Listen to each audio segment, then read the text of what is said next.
Vamos ver qual que é a pergunta que vai ser para mim, a da Cirlei Madeiras, lá do Rio de Janeiro, de Campos dos Goitacazes. Ela pergunta o seguinte: tem ouvido alguns cristãos afirmando que precisamos de quebra de maldição. Isso é verdade? Penso que quando aceitamos a Cristo, a Jesus, acontece a quebra de maldição. Excelente pergunta, Cirlei, excelente pergunta, porque é uma dúvida que muitos têm. Essa questão da quebra de maldição tem sido discutida muito nos últimos anos aqui no Brasil, essa questão de bênção, maldição hereditária, e há um grupo grande de cristãos que acredita o seguinte: você não tem que quebrar mais maldição, porque em Cristo houve quebra total. Já um outro grupo de cristãos que entende que nós somos libertos em Cristo, somos salvos, mas que existem processos de libertação, inclusive de maldições, que têm que ser feitos no cotidiano, né? Inclusive, eu pedi para ver essa pergunta hoje, aproveitando que a Juliana vinha, porque eu sei que ela trabalha com quebra de maldição. Eu não sei o que o Marcelo pensa, eu não sabia da sua posição, mas eu já ia conversar com a Juliana. É até bom que eu quero ouvir a sua posição. Vamos conversar com as damas. Eu vou até usar um pouco da psicologia nisso. Eu vejo, assim, que a gente, às vezes, precisa saber do que nós estamos sendo libertos, para que a gente seja verdadeiramente livre, né? Eu acredito muito que a gente precisa, sim, fazer essas quebras de maldição, falar em voz alta, buscar o arrependimento. Pera, como é que é? Falar em voz alta. Não, orar, falar: Deus, eu me arrependo disso. Mas boa. Eu vou... Boa de bate-papo, que eu posso fazer minhas perguntas. Né? Eu estava orando, gente, eu não estou aqui trocando trombeta porque eu oro, não, tá? Eu lembrei disso, estava orando ontem, né, no meu quarto, e eu estava sozinho, né, e eu resolvi orar ajoelhado e comecei a orar baixinho, silenciosamente. Aí eu orando, conversando com o pai, depois eu pensei: por que eu não orei com voz alta? Quando você fala orar com voz alta, obviamente não é para Deus te ouvir, mas é para quem? Para os principados ouvirem? Sim, porque eles não podem ouvir nossos pensamentos, eles podem ouvir aquilo que sai da nossa boca. Por isso que a gente tem que tomar super cuidado com o que fala, né? Mas Deus nos escuta, né, em pensamento, no íntimo. Antes da gente falar, Ele já sabe o que a gente vai falar. Então, eu acredito muito que isso é até didático, né? Da gente... Sim, quando a gente aceita Jesus, o mundo espiritual se abre para nós. Nós já temos a libertação, já temos tudo, mas é como se a gente precisasse ir tomando posse daquilo. Muito bem. Né? Eu concordo. É como se a gente fosse compreendendo o tamanho da libertação que o Senhor tem para nós. Você potencialmente tem que conquistar. Eu acho que faz parte da conquista da nossa terra prometida, que é a vida que Deus tem para nós. Exatamente. Você recebeu Jesus, você recebeu uma vida nova, recebe uma nova perspectiva, se entrou em aliança com Deus, mas quando o povo de Israel entrou dentro da Terra Prometida, o que tinha dentro da Terra Prometida? Vários Foi a primeira gigantes, situação que já eles encontrou encontraram. Jericó lá para brigar. Uma cidade murada, com fortalezas, era tão larga os muros que as pessoas construíam casa em cima dos muros. E aí, mas esse é um processo muito interessante. Porque Deus sempre tem um plano numa situação como essa. Deus não podia ter varrido aquela situação: gente, vocês vão entrar, vão herdar, já tem casa construída. Esse processo de conquista, ele é um processo de maturação, de maturidade. Você sabe o que eu penso? É a geração da identidade do cristão. Sem dúvida. Eu me parecia com a minha família, agora eu me pareço com Cristo.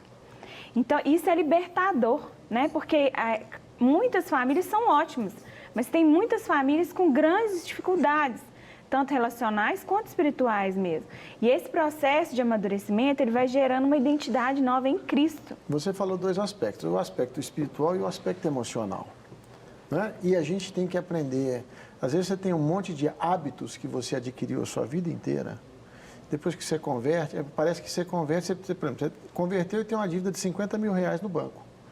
Aí você nasceu de novo, está tudo certo, aí você chega no jeito, eu nasci de novo, Deus fez tudo novo.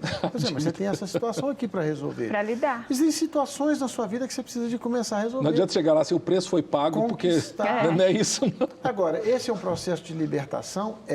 Libertação é o quê? Você receber luz sobre uma situação não resolvida e você ter compreensão para adquirir autoridade para desfazer isso. Você falou sobre falar alto. A oração, muitas vezes, ela tem que ser isso. A Bíblia fala: se você invoca-me. Invocar é gritar, é falar alto. É uma palavra de Deus. Às vezes você pode orar em silêncio, você pode orar baixinho e tal, mas muitas vezes, para você, se você me invocar, eu vou te responder e vou te anunciar coisas grandes e ocultas. Mas não é uma oração em silêncio.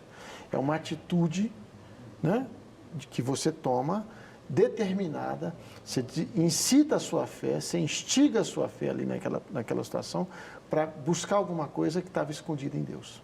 Agora, a maldição, então, pensando nesses dois aspectos que vocês dois acabaram mencionando, ela tem uma dimensão comportamental. De padrão. De padrão. Então, posso ter herdado isso da minha família, por exemplo, a dívida. Posso ter dado um comportamento de endividamento que veio dos meus familiares e tudo mais. Ou posso herdar um vício em álcool, ou vício em cigarro, ou vício em pornografia, que é comportamental. Mas tem também uma dimensão espiritual. Que aí eu estou falando de quê? De principados e potestades que atuaram no passado, na família, e que parece que isso tem atuado de geração a geração. Mas é tão complicado separar essas duas coisas, né? Quando você tenta separar o comportamental do espiritual, é muito complicado, porque um padrão de uma família beberrona tem muito a ver com demônios que entram e influenciam essa família. Então, assim, é como se o ser humano fosse dividido, e ele não é. Então, é tudo uma coisa só, né? Quando você quebra padrões... E entra o espírito. A alma é o centro das suas emoções. Às vezes você está tão acostumado a alguns comportamentos, você tem que... Por isso é que quando Jesus veio, a palavra de João Batista foi o quê? Você precisa de se arrepender. A gente acha que arrepender é ficar pedindo desculpa, perdão o tempo todo, mas ele estava falando de uma mudança. Metanoia. De mente. Como que... Mas ele colocava isso como uma decisão moral. Ele falava para o povo, vocês precisam de mudar a maneira que vocês estão pensando a respeito do reino de Deus. E se abrir para a nova maneira que Deus vai trazer. Arrependimento é uma escolha, é uma mudança de paradigma, uma mudança de atitude, não é isso? Então, tem muitas coisas que vêm de decisões nossas, tem outros componentes espirituais, não é? Eu acho que os dois andam, sim, lado a lado. Estou pensando... Não quer ficar um segundo por fora da nossa programação? Agora você pode nos acompanhar através das plataformas digitais. Não perca tempo, acesse, curta e siga-nos. Fique por dentro de tudo o que acontece por aqui. Rede Super, inspirando você.